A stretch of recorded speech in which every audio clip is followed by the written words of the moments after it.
Now, as we stabilized the financial system, we also took steps to get our economy growing again, save as many jobs as possible, and help Americans who'd become unemployed. That's why we extended or increased unemployment benefits for more than 18 million Americans, made health insurance 65% cheaper for families who get their coverage through COBRA, and passed 25 different tax cuts. Now, let me repeat. We cut taxes. We cut taxes for 95% of working families. We cut taxes for small businesses. We cut taxes for first-time home buyers. We cut taxes for parents trying to care for their children. We cut taxes for 8 million Americans paying for college.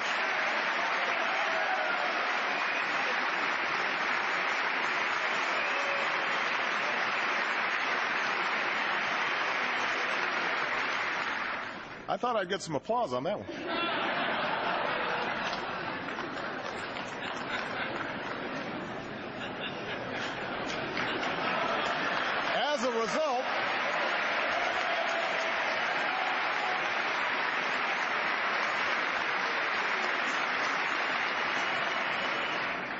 As a result, millions of Americans had more to spend on gas and food and other necessities, all of which helped businesses keep more workers.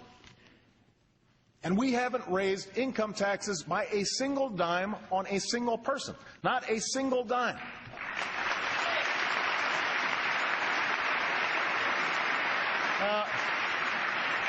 Because of the steps we took, there are about 2 million Americans working right now who would otherwise be unemployed.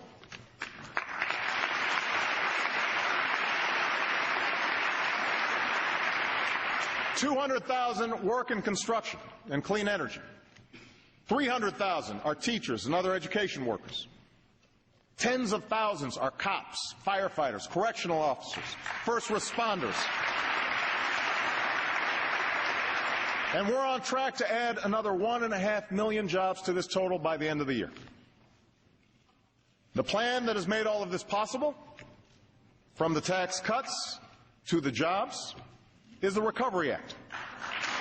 That's right. The Recovery Act, also known as the stimulus bill.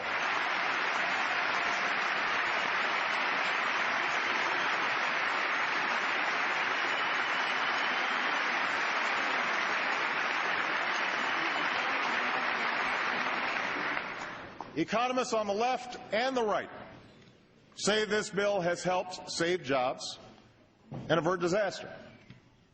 But you don't have to take their word for it. Talk to the small business in Phoenix that will triple its workforce because of the Recovery Act.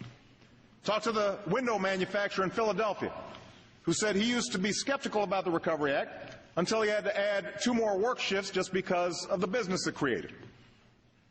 Talk to the single teacher raising 2 kids who was told by her principal in the last week of school that because of the Recovery Act, she wouldn't be laid off after all.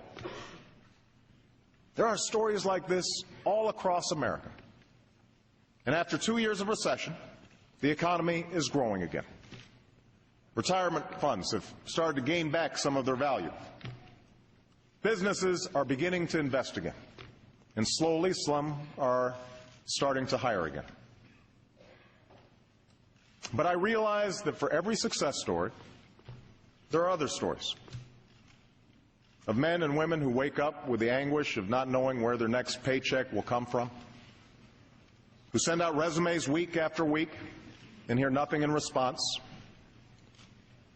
That is why jobs must be our #1 focus in 2010, and that's why I'm calling for a new jobs bill tonight.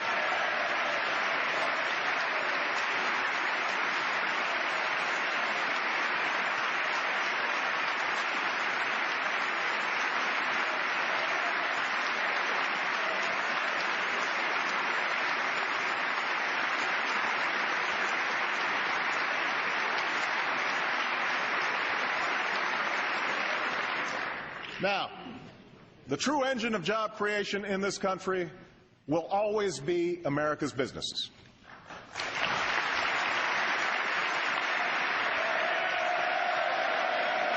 I agree.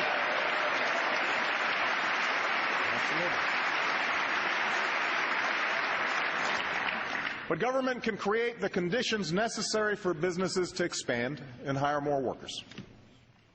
We should start where most new jobs do, in small businesses. Companies that begin when an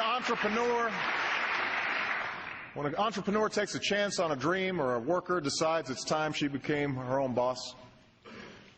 Through sheer grit and determination, these companies have weathered the recession and they're ready to grow. But when you talk to small business owners in places like Allentown, Pennsylvania, or Elyria, Ohio, you find out that even though banks on Wall Street are lending again, they're mostly lending to bigger companies. Financing remains difficult for small business owners across the country, even those that are making a profit. So tonight, I'm proposing that we take $30 billion of the money Wall Street banks have repaid and use it to help community banks give small businesses the credit they need to stay afloat.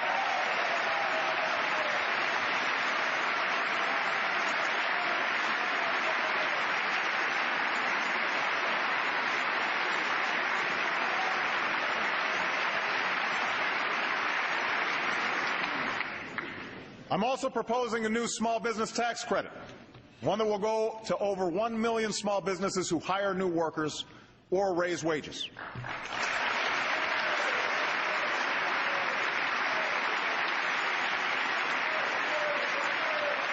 While we're at it, let's also eliminate all capital gains taxes on small business investment and provide a tax incentive for all large businesses and all small businesses to invest in new plants and equipment.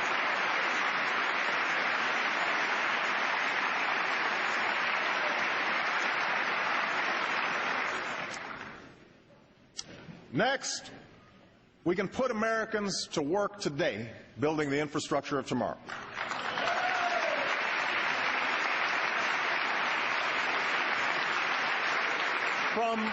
From the first railroads to the interstate highway system, our nation has always been built to compete.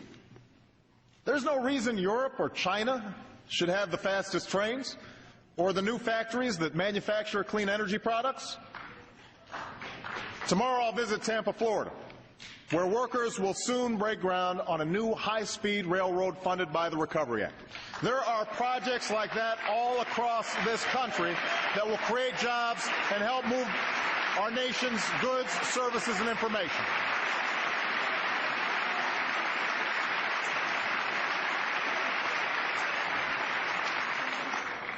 We should put more Americans to work building clean energy facilities and give rebates to Americans who make their homes more energy efficient, which supports clean energy jobs.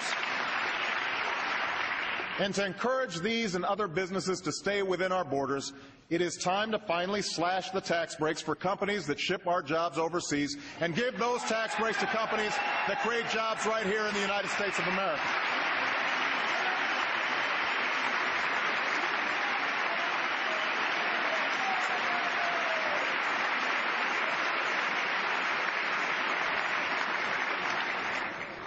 Now, the House has passed a jobs bill that includes some of these steps.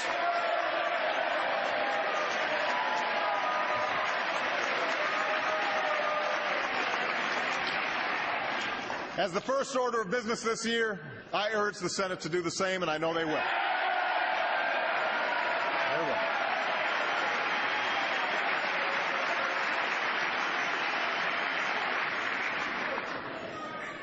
People are out of work.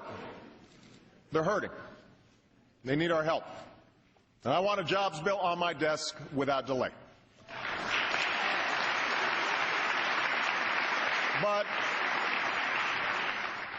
But the truth is, these steps won't make up for the 7 million jobs that we've lost over the last 2 years. The only way to move to full employment is to lay a new foundation for long-term economic growth.